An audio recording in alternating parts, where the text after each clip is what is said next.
E eu vou começar aqui a falar com algumas pessoas, procurar algumas referências para estabelecer a minha vida, quer em termos estratégicos espirituais, quer em segundo lugar, alcançar forma de sustentar a sua própria vida. E através destas duas coisas, alcançar pessoas e levá-las a Jesus. Então, nós vemos aqui que mais tarde, no versículo 5, diz que Silas e Timóteo desceram da Macedónia e Paulo se entregou totalmente à palavra, testemunhando aos judeus que o Cristo é Jesus. Então vemos que Paulo, nos primeiros tempos, o trabalho dele foi trabalhar, conviver, viver com pessoas normais, criar, estabelecer relacionamentos, entrar na sociedade local, falar com as pessoas, viver com as pessoas, comer com as pessoas, e aos poucos, e só quando as coisas cresceram de alguma maneira, diz que Silas e Timóteo vieram da Macedónia, juntaram-se a Paulo, e diz aí que só então aí Paulo se dedicou à palavra e se dedicou ao seu ministério a tempo inteiro, ou, neste caso, sem estar preocupado em agarrar-se à questão do trabalho. Então vemos aqui uma coisa muito interessante, é que Deus, quando quer mudar uma sociedade, meus irmãos, Ele não precisa de usar pastores, apóstolos, profetas. Deus usa pessoas normais, pessoas que trabalham, pessoas que lidam a terra, pessoas que ensinam, pessoas que no seu dia-a-dia, na sua vida normal, são embrulhadas pela graça de Deus e por causa dessa graça de Deus são pessoas influentes e relevantes na sociedade onde estão. E através disso, igrejas surgem. Mas estamos a falar do apóstolo Paulo. Não foi só com o apóstolo Paulo. Quando na cidade de Jerusalém a igreja, houve aquela perseguição, a igreja dispersou-se, muitos fugiram e diz que por onde passaram, plantaram igrejas, certo? E nós pensamos assim, plantaram igrejas como? Chegaram lá, convidaram o grupo de louvor do CCVA da Figueira, o Paulo foi lá mais o grupo cantar, né? Chamaram um evangelista YZ, que foi pregar e fizeram uns cultos ao ar livre e começaram a ganhar pessoas para Jesus. Irmãos, acham que foi assim? Foi. De certeza que em muitos casos aconteceu com eles exatamente o que Paulo fez. Chegaram, onde chegaram tiveram que se estabelecer, tiveram que arranjar casa, tiveram que arranjar onde trabalhar, tiveram que começar a contactar pessoas, se calhar com base no seu conhecimento profissional, com base noutras coisas quaisquer, e através dessa sua forma normal de viver, o justo vive como os outros, só que vive pela fé. E na sua vivência normal, Deus acrescentou pessoas à igreja. Qual igreja? Ao corpo de cristãos. E quando começaram a surgir grupos maiores, então aí começou-se a estruturar igrejas. E com Paulo, apesar de ele ser missionário, apóstolo, seja o que for, mas ele seguiu exatamente a mesma estratégia. Paulo, ele usou aquilo que tinha nas suas mãos. Em terceiro lugar, eu estou a tentar acelerar, uma das estratégias de Paulo foi semear em solo já preparado. E eu vou explicar o que é que isto quer dizer. No versículo 4, diz que Paulo, todos os sábados, ia ao mercado comprar nabiças. Não, naquele tempo já havia supermercado, era ir para o mercado. Não, diz que todos os sábados, em Atos capítulo 18, versículo 4, todos os sábados discorria, ou ia lá refletir, meditar, partilhar com certeza, na sinagoga, persuadindo tanto judeus como gregos.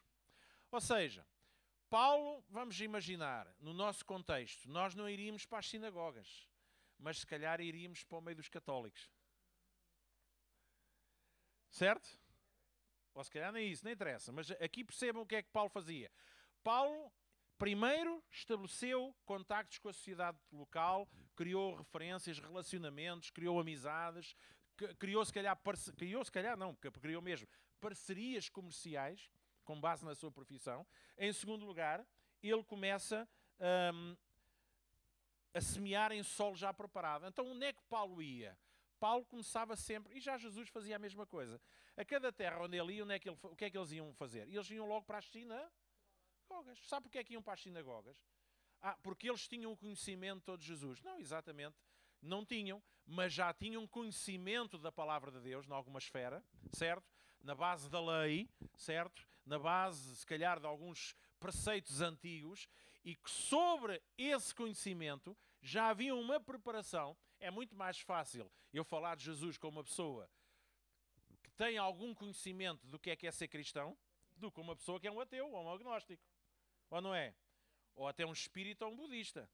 Se eu falar com um católico, porque é que na nossa nação houve um grande crescimento há uns anos atrás? Quem foram as pessoas que vieram à salvação? A maior parte das pessoas que vieram eram pessoas que já tinham uma noção de Deus, tinham uma noção da palavra de Deus. Claro, depois tinham noções de Nossa Senhora e dos santos todos e por aí afora, mas havia já uma preparação prévia do terreno. E então, quando entrou a palavra do Evangelho, quando entrou a mensagem de Jesus Cristo, foi muito mais fácil para eles perceberem. Não é por acaso que no tempo de Jesus diz que também houve muitos sacerdotes que se converteram à fé. Para onde é que Jesus ia? Para a sinagoga. É engraçado que Jesus não ia para o meio da rua pregar o Evangelho. Jesus curava, fazia milagres. É verdade, depois houve alturas que as multidões começaram a segui-lo. Mas Jesus desde o início fazia o quê? Ia para as sinagogas. E sabe porque é que Paulo fazia isso? Porque era a estratégia dele. E aqui eu lanço uma estratégia para os irmãos. Claro, nos dias de hoje, nós lidamos com uma situação completamente diferente. A nossa cultura e a nossa população está cheia de ideias. E às vezes, infelizmente, sou obrigado a dizer, e às vezes vejo com coisas até no Facebook, até me arrepio, não é? Quando vejo supostamente cristãos que deviam conhecer a palavra de Deus, e às vezes eu não percebo bem que Deus é que eles conhecem, porque aquilo vale tudo menos tirar olhos. Aquilo, entra lá o budismo, entra lá o espiritismo, entra lá os horóscopos, entra lá tudo, aquilo é uma maravilha. Mas a verdade é esta: é muito mais fácil para nós evangelizarmos aqueles, mas não é evangelizarmos como fazia antigamente. Tu estás errado, tu vais para o inferno. A Nossa Senhora, mata-se já, Nossa Senhora aqui.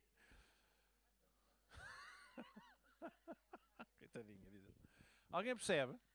Isso não era evangelizar, isso até era o contrário, era desevangelizar. Não só não estava a evangelizar, como ainda estava a matar o que a pessoa lá tinha que poderia ser usado. Não é? Então estamos a falar de... É muito mais fácil trabalharmos com alguém que já tem noções de... Alguém percebe o que é que eu estou a dizer? E falarmos ao nível deles e apresentarmos a Cristo como Senhor. Amém? Do que chegarmos ali e entrarmos tipo bulldozer a mandar tudo abaixo. Nem Paulo, nem Jesus alguma vez fizeram isso. Eles chegavam e eles apresentavam Jesus, muitas vezes a partir do patamar onde as pessoas já estavam. A partir do seu conhecimento. Hein? Eu sei que aqui há 3 irmãos aqui que dizem amém. Os outros não se querem comprometer. Mas deixe-me dizer, isto é estratégia. Amém? Isto é estratégia. Se nós estivermos atentos, despertos para esta realidade, nós vamos ser pessoas estratégicas. Onde estamos a estudar, onde estamos a ensinar, onde estamos a trabalhar, numa loja, a guiar um autocarro dos transportes públicos, a fazer seja o que for, nós, quando somos pessoas de estratégia, nós estamos atentos a tudo aquilo que acontece ao nosso redor. Nós estamos atentos a todas as pessoas que se cruzam no nosso caminho. E às vezes, quer por direção de Deus ou por uma oportunidade que a gente vê, pá, esta pessoa... Às vezes até as pessoas, elas próprias nos dão o terreno para nós começarmos a entrar devagarinho. É? E se nós estivermos atentos, eu quero dizer aos irmãos que eu acredito numa igreja que cresce, sem dúvida. Porque o apóstolo Paulo não era mais do que nós. Os crentes da igreja primitiva não eram mais do que nós. Eles sabiam, eles não estavam à espera de manifestações místicas, eles avançavam, viviam a sua vida, sempre com a sua fé no seu Deus, e por onde passavam estavam atentos não só às necessidades, mas às oportunidades. E sobretudo na vida daqueles que já conheciam Jesus. E as sinagogas, elas eram lugares interessantes. As sinagogas, em certo aspecto, acabavam por ser quase centros comunitários. Há um autor que se chama Peter Wagner, que é um autor já bastante conhecido, e ele fala-nos, num dos seus livros, acerca de 3 tipos de frequentadores que frequentavam as sinagogas. E daí o quão bom e quão importante... Agora vou dizer aqui uma, mas eu não vou dizer, senão alguém não me manda uma pedra pela internet. Eu vou dizer assim uma, porque a Bíblia também nos chama mulas, portanto, nós temos sido tão burros, meus irmãos, na nossa forma de viver fé.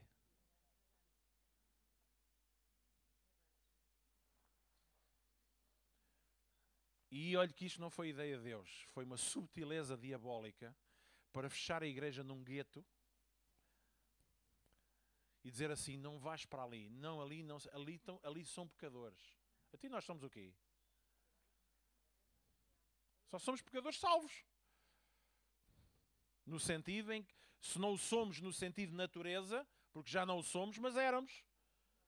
Se não for a graça de Deus, e todos os dias nós falhamos, ou nós falhamos. Pronto. Então, deixe-me dizer, eu vejo em Jesus e vejo na igreja do seu tempo, eles iam onde eles estavam. Irmão, o irmão não vai para aí, então o irmão vai para um baile. Isso é para trás, ananás.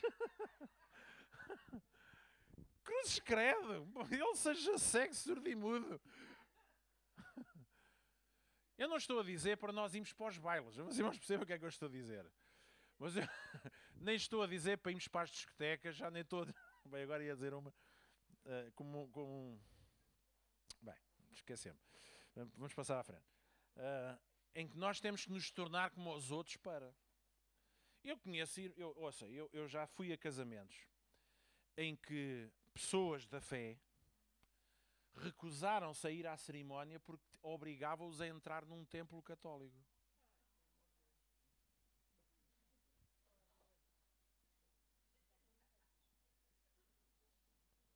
Era a mesma coisa que Jesus dizia. E eu ir à sinagoga, isso é que era bom. E eles estão... Alguém percebe o que é que eu estou a dizer? Eu não estou a dizer que vamos para lá. Não, eu vou para as discotecas que é para evangelizar. Não, também é assim, não sou assim tão estúpido. Enquanto a gente estamos aos saltos... Deus ama-te! Logicamente, na maioria dos casos, nós vamos porque... Aqueles que vão porque querem se divertir. Mas estou a dizer, estamos num casamento, estamos numa situação em que eventualmente somos convidados a ir. Às vezes há oportunidades as mais incríveis e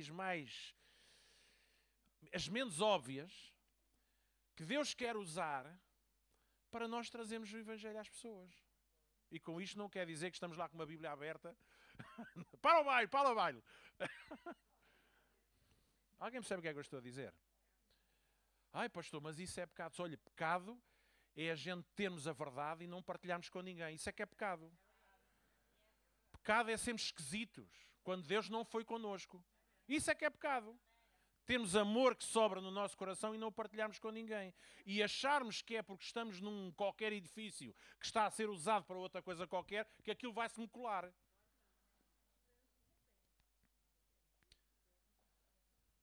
Eu há uns anos atrás fui fazer um retiro de jovens, há uns bons anos. Um espaço que pertencia à Casa do Gaiato, em Setúbal. Aquilo tinha sido uma residencial, depois aquilo foi doado à Casa do Gaiato, um edifício com 3 andares, uma coisa lindíssima, perto do Portinho da Rábida. Uma coisa lindíssima. E sabem, nós fomos para lá. E aquilo tinha vários quartos e cada quarto tinha um grande crucifixo. E a sala das reuniões tinha uma série de quadros das suas senhoras, que eles tinham várias. E tinham lá mais um crucifixo grande e não sei o que mais. E houve algum pessoal que eram de outras igrejas que estiveram connosco e que vieram um bocado incomodados. Pastor, e tal, dá lá um crucifixo. Eu sei, tá. Então, e ele, estás com medo que ele caia em cima durante a noite? Não é? Já parece aquela irmã que casou e o marido era tão magrinho, que quando à noite ela disse, tiraram-me o crucifixo aqui de cima. Mas, e sabe, e eu disse lá a alguns jovens assim, se isso vos incomoda, tirem o crucifixo da parede, metam na gaveta da meseira de cabecinha, e, não é? E deixem ficar lá o crucifixo durante o retiro, e não se preocupem com isso. Mas sabe, na sala nós não íamos estar a meter trapos ou a virar os quadros ao contrário. Estava lá. Sabe o que é que aquilo nos fez? Nada. Sabe como é que foi o retiro? Excepcional. Éramos cerca de 100 e tal jovens. O Espírito de Deus moveu-se. Tivemos tempos fantásticos, a unção de Deus a fazer coisas tremendas no meio de ídolos. Mas o que é que a Bíblia diz que são ídolos? São bonecos, gente. Aquilo faz algum mal. Caramba. Se a gente fôssemos assim tão radicais, nem dos doces conventuais a gente comia. Olha, minha rica salvação. Eu como tudo. Não me tirem os doces conventuais, por favor. Alguém? Agora percebam, a gente estamos aqui a brincar um bocado, mas estamos aqui porque é importante desmistificar e desmantelar. Há questões estratégicas. Eu não estou a dizer que agora todos os dias vou para ambientes, não é? E às vezes a gente vai porque a gente quer é divertir-se. Mas também, às vezes há o outro extremo, eu não vou a lado nenhum, convidam-me, eu não bebo um copo com ninguém, eu não vou ver um filme, eu não vou ao teatro, eu não vou com um grupo de jovens porque alguém me convida e lá na minha terra alguém me convida para ir ao baile e eu não vou. Porque tudo é pecado. Agora é que os irmãos se expulsam da igreja.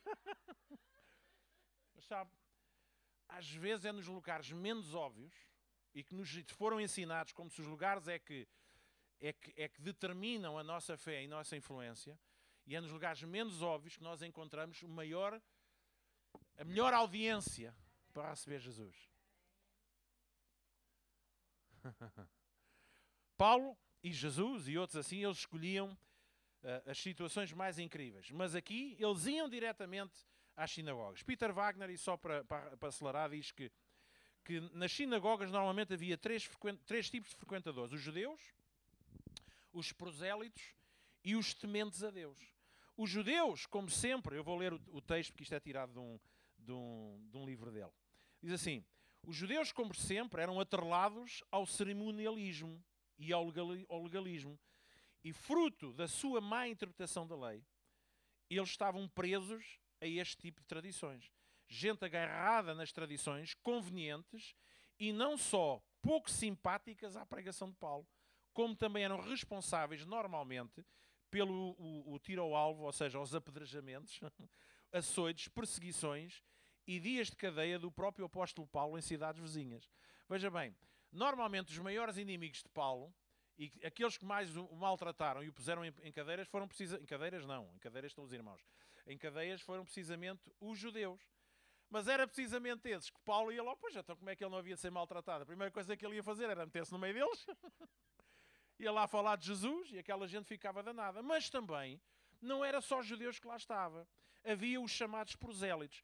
Os prosélitos eram mais aferrados ao judaísmo do que os próprios judeus. E com certa lógica, porque eles se tornaram judeus por opção e não por nascimento. Ou seja, eram gente convertida ao judaísmo, não porque tinham nascido judeus, mas porque tinham convertido ao judaísmo. Então aí tinham algo a provar. E ao terem algo a provar, ainda eram mais radicais do que os próprios judeus. E isso custava caro, pois renegavam a sua cultura de origem e ainda mais submetiam-se à circuncisão.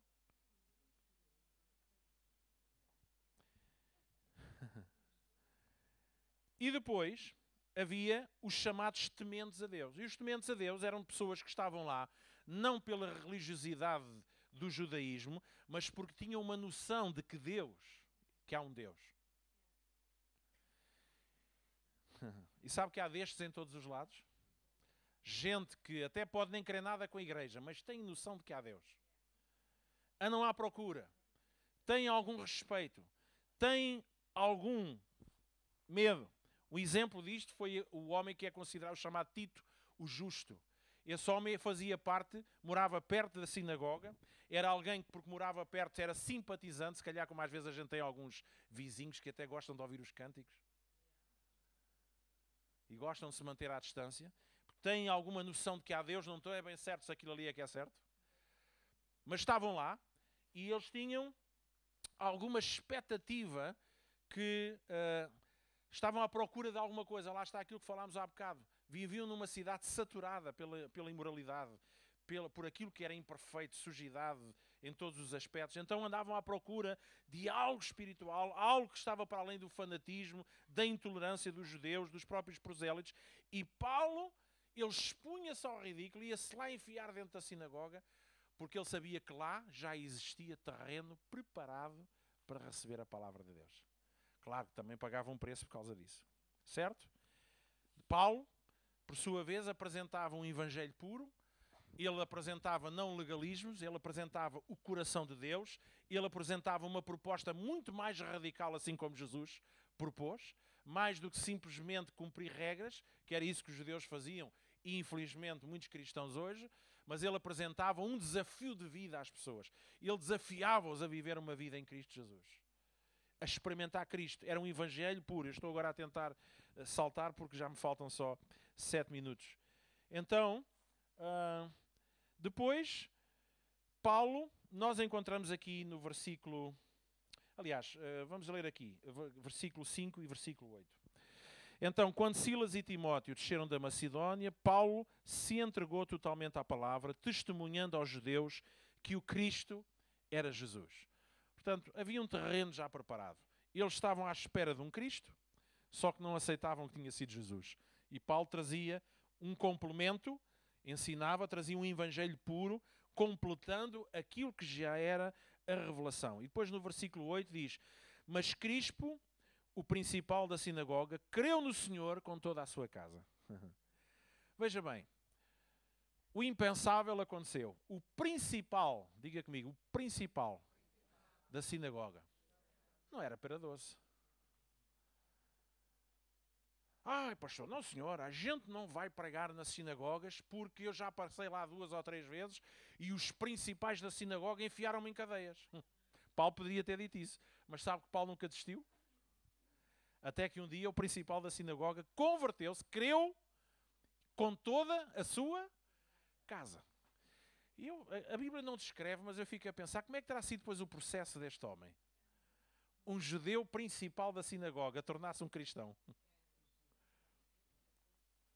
Eu não sei se era perseguido, a minha questão está, se Paulo veio a plantar depois uma igreja e a estruturar uma igreja na cidade de Corinto, será que esse homem deixou a sinagoga para se juntar à igreja?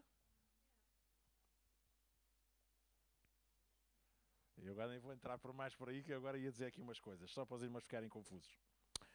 Ok?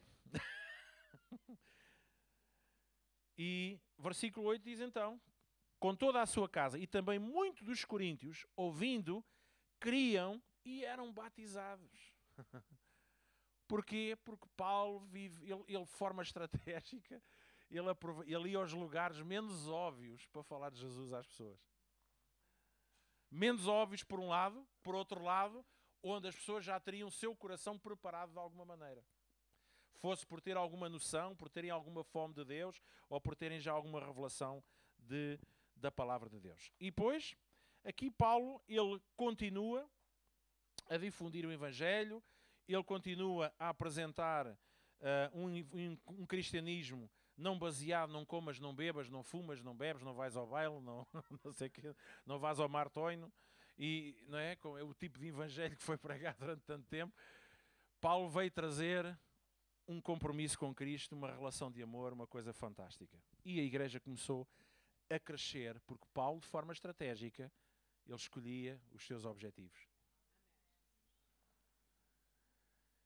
Versículo 9 e versículo 10 mostram-nos um Paulo que dependia absolutamente de Deus neste processo. E nós, para levarmos o reino de Deus, temos que depender de Deus. Isto não se trata de apenas ser sábio, ser inteligente, ter muito boa vontade. É preciso dependermos de Deus. Paulo teve que depender de Deus. Versículo 9. Teve Paulo durante a noite uma visão em que o Senhor lhe disse: não temas. Pelo contrário, fala e não te cales. Porquanto eu estou contigo e ninguém ousará fazer-te mal, pois tenho muito povo nesta cidade. Coisa interessante. Paulo está a ter algum sucesso, talvez não o sucesso que ele gostava de ter.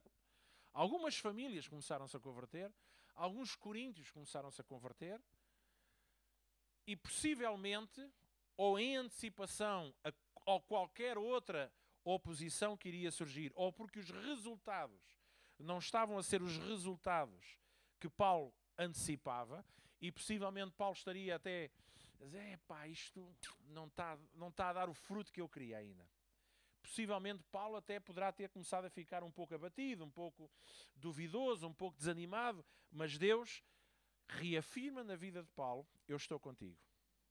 Meus irmãos, deixem-me dizer uma coisa. Quando nós não estamos a ver os resultados e não estamos a ver o fruto do nosso esforço, uma coisa nós podemos confiar, de que Deus está lá para nos ajudar a levar a coisa à frente. Porque em tudo o que nós fazemos, se nós fizermos na dependência de Deus, Deus vai estar lá para nos encorajar, para nos animar e para dizer, continua. E é interessante Deus estar a dizer, eu tenho muito povo nesta cidade. Isto é um bocado complicado da gente teologicamente descascar esta coisa. Porque é assim, qual povo? Então o povo de Deus não são aqueles que já são salvos? O que é que ele está a dizer? Que havia muita gente ali, muita população? Seria isso que Deus estaria a dizer? Ou será que Deus estava a dizer, está nesta cidade muita gente que eu intenciono, que o meu desejo e que eu vejo já que eles vão ser meu povo? Eu não estou a falar de predestinação. Porque se predestinação no sentido em que Deus predestinou uns para se salvar e outros não, porque aí seria, Deus não amaria o mundo todo de igual maneira. Deus faria acessão de pessoas, Deus não teria os mesmos critérios, isso seria injusto, e aí nem haveria necessidade quase de nós sermos salvos, ou tomarmos uma decisão para seguir Jesus. Porque Deus destinava-nos e nós, mais tarde ou mais cedo, íamos lá. Era como o rebanho a entrar, não é? No matadorzito. Então, eu não acredito neste tipo. Obrigado, senhor, pelos relógios. Então, Deus está a dizer, Paulo, não desanimes, porque os resultados que tu viste até este momento ainda não são aqueles que tu vais ver. Depende de mim. Confia em mim. Continua a fazer aquilo que fizeste até hoje. Continua a falar de mim. Continua a estabelecer relacionamento. Continua a ir às sinagogas. Continua a ir aos lugares improváveis. Continua a divulgar a minha palavra. Porque eu tenho muito povo nesta cidade para ser salvo. E sabe, Coríntio não é diferente da Figueira da Foz. Depois no versículo 11... nós encontramos isto. E permaneceu ali 1 ano e 6. Ora, 1 ano e 6 meses dá quanto? 1 ano e meio, mais concretamente 18 meses. Epá, que coisa fantástica. Eu gostava mesmo de ser assim. Em 18 meses pôr uma igreja de pé. Eu sou capaz de pôr uma igreja de pé, mas é a casa. Eu chego ali, arranjo logo meia dúzia de pedreiros e a gente começa a levantar umas paredes. Há gente que somos fantásticos. E a igreja no sentido, às vezes, da expressão que é dita. Eu construí uma igreja, mas que tens lá, quantas pessoas é que tens? Não, só tenho uma, mas tenho um templo fantástico, uma coisa fantástica. Eu há uns anos atrás fui convidado, e fui convidado por uma pessoa, minha amiga, que ia a Braga, a uma igreja, não interessa agora a denominação, um templo lindo. Meus irmãos, lindo. Uma coisa linda, linda, linda. E sabe, tive o grato prazer de pregar para uma assistência de uma pessoa. Literalmente, uma pessoa. Ali é que a igreja podia dizer, somos um em Cristo. Ali de certeza que não havia divisão. A gente não se consegue dividir. Somos um em Cristo Jesus. E às vezes a gente se queixa. Mas ouça, tinha um templo lindo. Porque os irmãos de uma igreja, não sei de onde, dos Estados Unidos, foram lá e construíram um templo lindo. Mas tinha um crente. Eu não estou a falar de levantar paredes. Eu estou a falar de levantar pessoas. Paulo esteve lá 18 meses em Coríntio. E quando ele saiu de lá, deixou já uma igreja com liderança e tudo estruturada.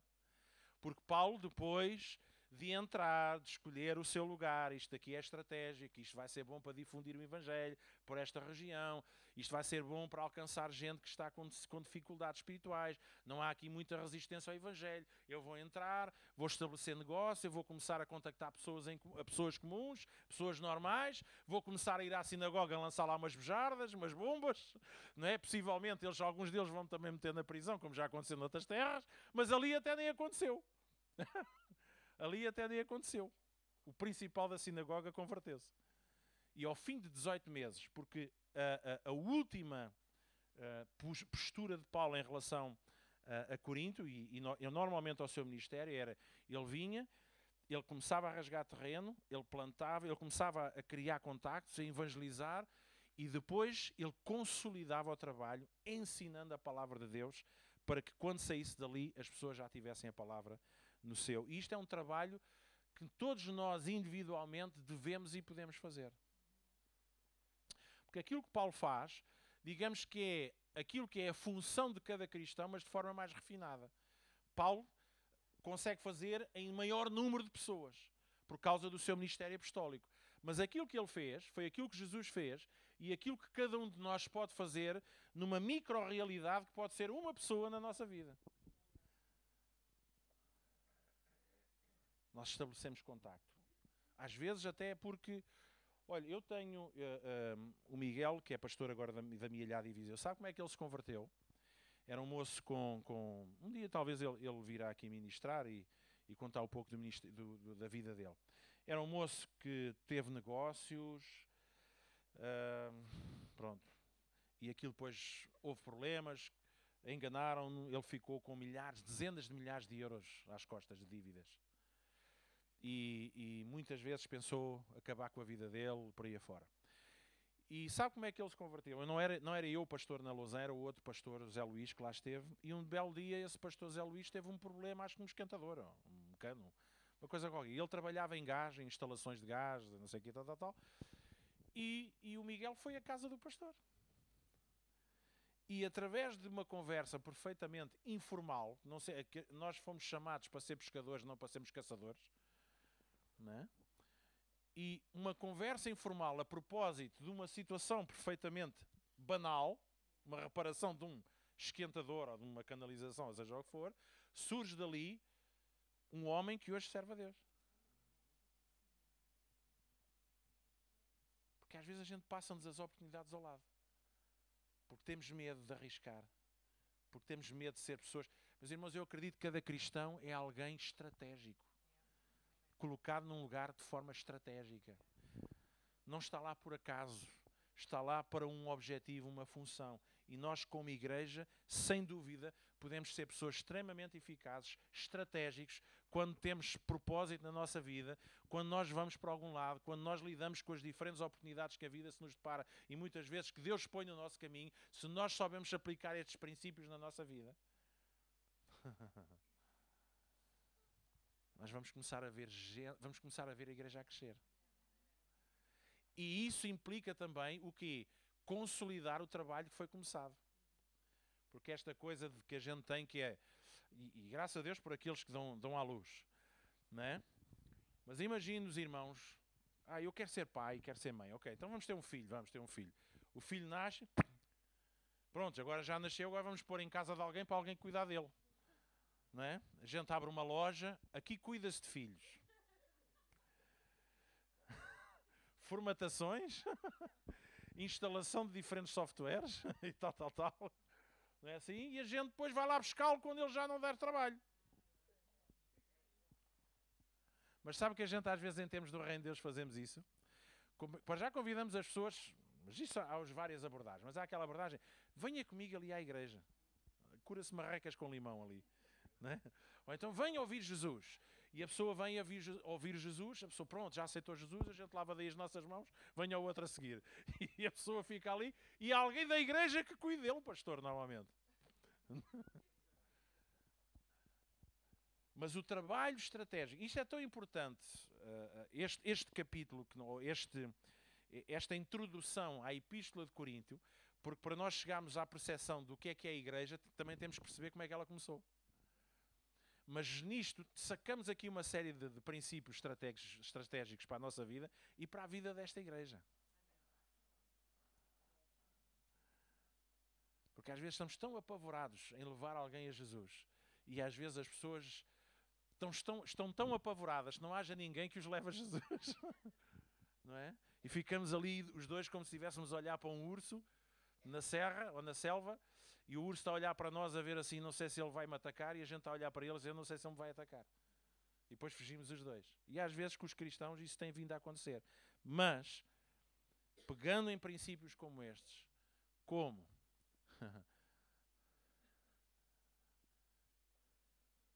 estabeleça contacto com as pessoas que lhe são comuns. Procure pontos em comuns com pessoas normais. Ai, pastor, mas eu pensei que era...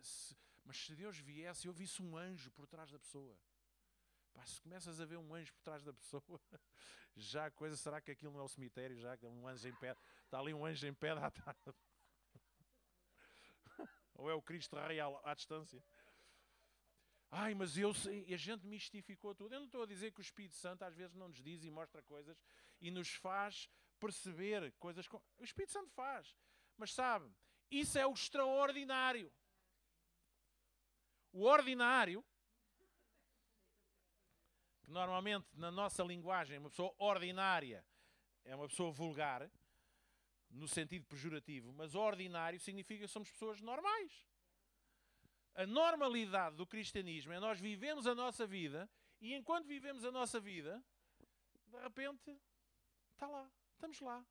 E o lugar onde estamos falamos de Jesus e convidamos pessoas, ou então não convidamos nem falamos de pessoas, são as pessoas que metem conversa connosco e a gente começa a falar da profissão e começa a falar da troika e da crise e tal, e aos poucos a gente começa lá a meter o bichinho. Mas não é o caruncho. Alguém percebe o que é que eu estou a dizer? E depois, e isso pode implicar no processo de essa pessoa convidar-nos, pá, você não quer vir comigo ali ao baile?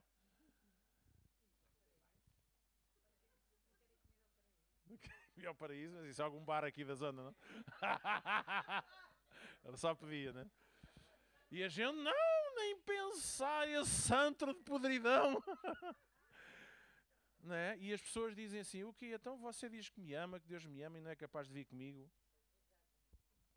Você quer que eu vá consigo à igreja e não quer vir comigo à bola? Não quer vir comigo beber um copo ali à tasca, comer um coirato? Os irmãos percebem o que é que eu estou a dizer? Claro, se então você quer que eu vá à igreja e não vai comigo assaltar um banco, a gente também não somos parvos, não é? Pá, para lá. A gente não tem que ser como eles. Mas os irmãos percebem onde é que eu estou a querer chegar e o que é que Paulo nos transmite aqui. Os irmãos, vida cristã é uma vida normal. Uma vida, até para o começo de uma igreja, Paulo não usou nenhuma estratégia mirabolante. Ele chegou e usou aquilo que ele era. Ele fazia tendas. Era comerciante, começou a estabelecer contactos com comerciantes e com a vizinhança e começou a falar e às 2 por 3 começou a falar de Jesus àquela gente. E depois começou a ir às sinagogas e ir à procura deles. Onde é que eles estão? Quantos são? Não é? E ao fim de 18 meses tinha uma igreja implantada com uma comunidade, não vos sei dizer quantas pessoas é que seriam, mas uma igreja estruturada e organizada. E com isto ultrapassei.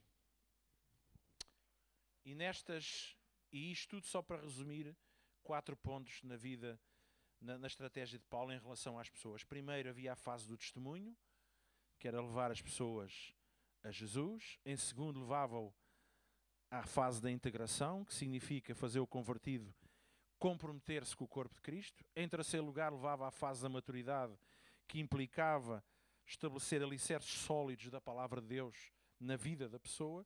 E, por fim, levava-os à fase da reprodução.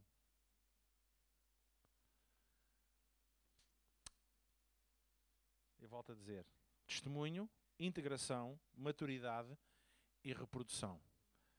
E eu aqui agora só vos digo uma coisa. Quais destas 4 fases nós ainda não estamos a experimentar na nossa vida? O testemunho já cá está. Aceitámos Jesus. Amém? Compromisso? também já cá está. Estamos comprometidos com uma igreja local. Maturidade? Também temos, já conhecemos bastante da Bíblia. E a última? A reprodução. Hein? Vamos lá chegar. Mas estamos aqui a falar nisto hoje também para chegarmos lá. Certo, gente? E dependendo de Deus, nós vamos mesmo lá chegar. Porque Deus está em nós e Ele é mais poderoso que o nosso próprio medo. Amém? Perceberam? É preciso fazer bonecos, senão para a próxima eu trago uns cartoons para os irmãos. Um PowerPoint. Não. Um PowerPoint está aqui já. Um point com poder. Meus caros, vamos ficar de pé.